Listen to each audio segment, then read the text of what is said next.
Captain Insano shows no mercy. Straight cash, homie.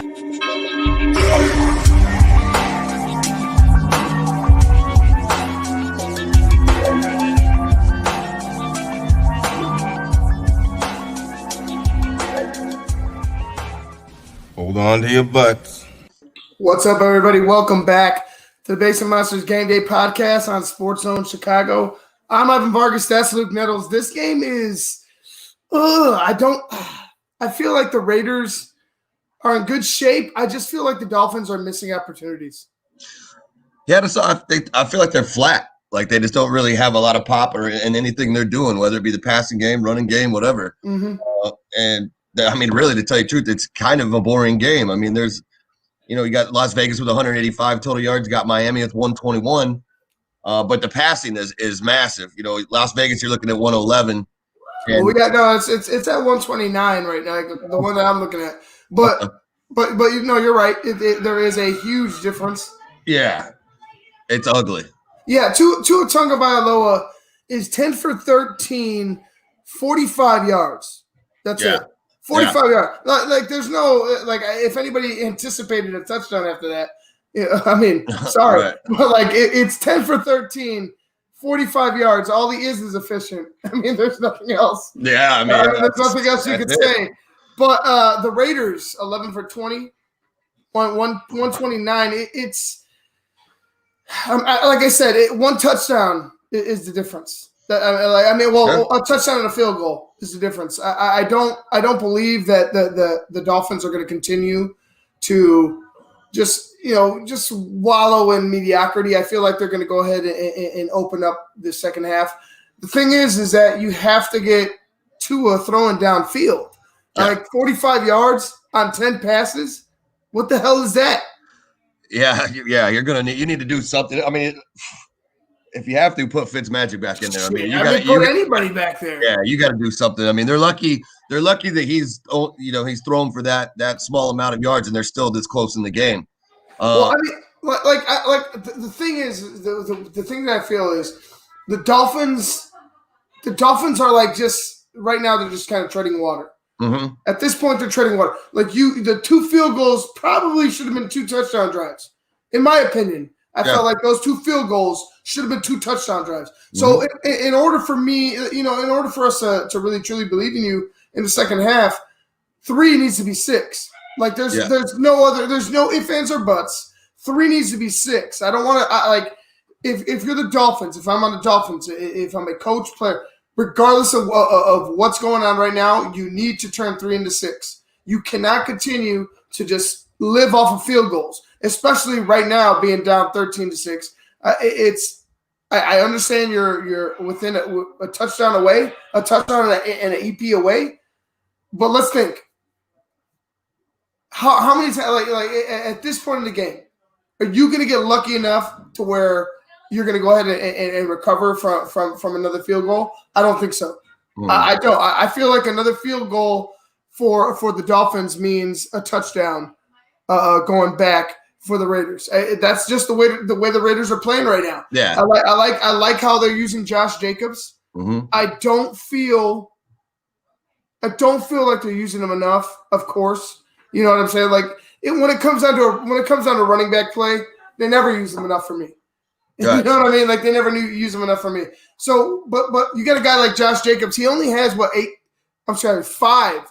carries out of the backfield. 5 carries for 43 yards.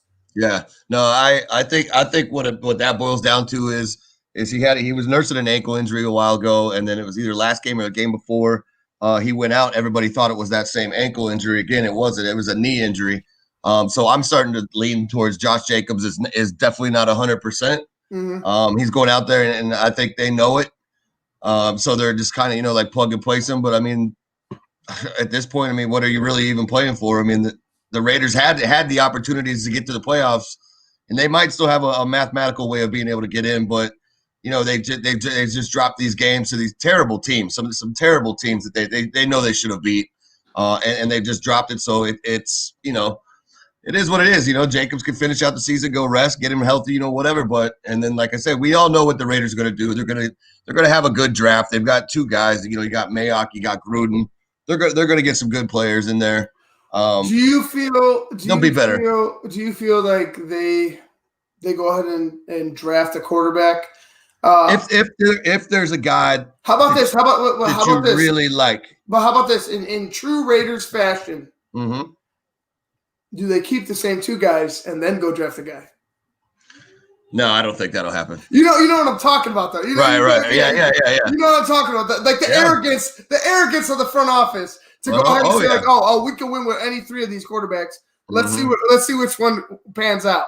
Like that they could do that shit. Like the Raiders they could. Doing things like that. Wouldn't put it. It wouldn't surprise me, but like I feel like, if you can't get up to like, let's say it's obviously not going to be Trevor Lawrence because he's probably going to go to Jacksonville. But like, let's say there's another guy and you think you have a shot at him, you can trade, whatever you can do a lot of things. So I mean, if they have a guy that they really want and they could get, they could let one of these guys go because they're not both of these guys aren't coming back next year. So. Right. If they trade to go get another quarterback, I think one of these guys is gone, and then that they write out the next 8 years left on Gruden's contract. So yeah, I mean they're going to get better. I feel like they're like I said, they need someone else they need a solid number one receiver. Nelson Aguilar is not the answer, and Henry Ruggs isn't matured yet enough in the NFL to become that. So. They need a big body, and that's what John Gruden likes. Some big body receivers. You know what? Give all praise. Give all respect to Nelson Aguilar, because Nelson Aguilar on the Philadelphia Eagles and Nelson Aguilar on the the Las Vegas Raiders. Jeez, are two different people. They're two different human beings. Two different human beings. So for me, like it's kudos to him, bro. Good on you for going out and work. Because I remember. Do you remember last year there was a fire in Philadelphia where a man ended up like running like he ended up being a hero, and also he ended up helping the fire department. He was catching people. I think he caught a couple kids or a couple people out of a building, as it was on fire. Right. And look, I respect the man. Like, don't get me wrong, I respect the man. And I thought it was hilarious at the time, but then I was like, bro, you're a real hero, and you brought it back to this, like petty, but right. I mean, like the ultimate petty. The man's a hero. He was saving people out of a burning, literally catching people out of a burning building, literally. Catching people out of a burning building, and he had all the wherewithal to mention Nelson Aguilar as not being able to catch. Like I don't want to paraphrase. I don't want to try to elaborate on the thought. Right. If like just type in Philadelphia Fire hero Nelson Aguilar, whatever the algorithm picks up, it'll take you to it. It was hilarious. It was hilarious at the time. But Nelson Aguilar, bro, this guy is on fire this year. Comeback player of the year in my mind. Yeah, he might be. He may be. He has done well. I mean, he hasn't come back from. I mean, I don't know if it's like you have to come back from injury or with. I don't know what the qualifications are for comeback player of the year. Right. But Nelson Aguilar, in my mind, deserves comeback player of the year. Like you went from Stonehands Aguilar to catching everything in your vicinity. Like there has to be all praise to Nelson Aguilar for where he had to be on the jugs machine all night. Just boom, boom, boom, just on his knees catching up here. On his like catching here. Like, you know what I'm saying, adjusting it. He had to have been just working nonstop this offseason because Nelson Aguilar went from Stonehands Aguilar to I'm gonna catch everything in the area. Yeah. Yeah, I mean, like I said, good to him. Maybe if he's not comeback player of the year, maybe most improved player. I know, like I said, I don't know the criteria for that either. But yeah, he's doing well. I think a lot of it has to do with familiarity too. He went to college at USC. So he's back towards the West Coast. He's not back on the West Coast, but he's back over on that side of the country. So I don't know if maybe that has something to do with it. Maybe it's the warmth. Maybe it's the weather. Who knows what? But yeah, he's definitely well, yeah, he's definitely better because I mean, you know who. It actually kind of looks like he is still playing in Philadelphia, but he just changed his last name to Jeffrey. So that's what's going on over there. That's exactly what happened. Take that, Alshon. Yeah, just like wow, man. Like I don't know about that guy, but yeah, no, he's good. But he's not a solid number one. You know what I mean? No. What you were saying about Henry Ruggs was absolutely correct. I'm sorry to jump on and get on the Nelson Aguilar bandwagon. Right. Well, I wanted to give credit to where credit. Credit's due. He's definitely been doing some things. Like, how many drops did he have in his first few years with Philly? Yeah, it was bad. How many drops? It was terrible. It was terrible, bro. Yeah. Well, he's got it. Now he's got it. I mean, obviously everybody knows the workhorse is Darren Waller. He's as good as advertised, if not better. He's probably better than advertised. Like you said, we talk about him. He's in the top 3 easy. Top 3 tight ends in the league easy. So, they've still got Jacobs. So I mean, if they do decide to go, quarterback route or whatever in the draft or a trade or whatever it is they do, they still have a couple pieces there. Like I said, Ruggs. I think as he gets more reps and more familiar with like the route tree, the offense, and all that good stuff like that, I think he'll be fine. He'll be the deep threat, obviously. But John Gruden likes like those big bodied receivers. So I look for him to get some badass, big bodied receiver at some point. And like I said, it's just a matter of time. Like John Gruden wants to build an Andy Reid type of offense just because he has to play Andy Reid twice a year. Right, dude. You know what? I'll say this. I'll say this about Josh Jacobs because if it seems like I've been loving me some Josh Jacobs, you're right. You know what I'm saying? You're right. Yeah, he's good. He's good. I feel like it's exactly what they said in the broadcast. He's the all-purpose, like he's the all-around all-purpose back. Mm-hmm. All around, like no matter what, like you cannot deny the man's talent. Period. In any facet at playing his position, the guy can be one of the greats. He really can. Oh yeah. I know what John Gruden sees. I see what John Gruden sees. Make sure you put the people in front of him to get him to that position. Mm-hmm. You need to put great people in front of him to get into that position. That's the thing about running backs. When you have great offensive linemen, that's what takes you to the next level. That's what gets you to. That's why they're always loving. That's why running backs love their linemen. Yeah, because they get them to that next level. It's not no matter what.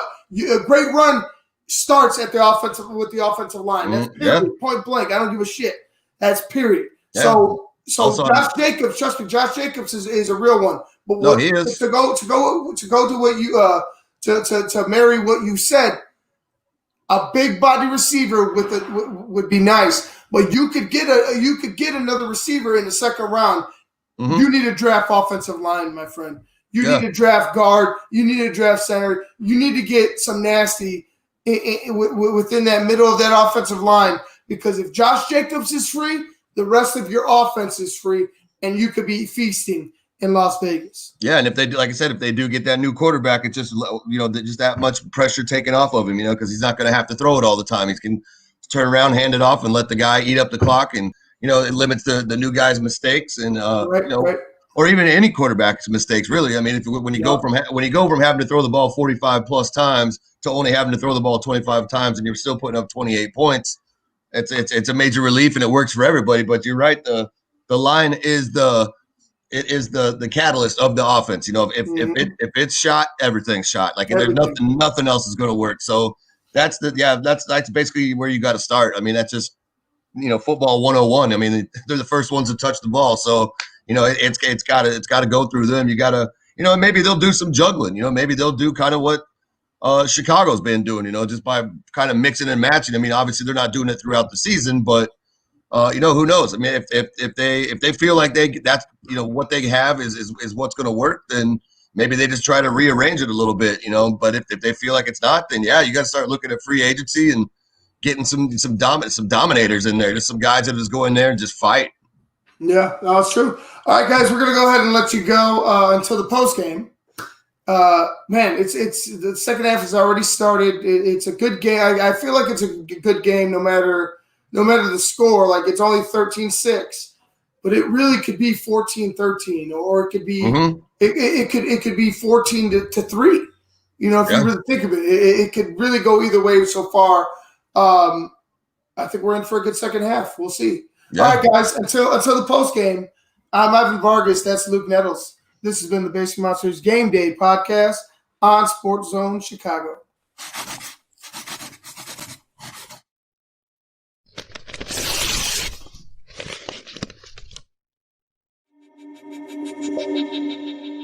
Captain Insano shows no mercy. Straight cash, homie.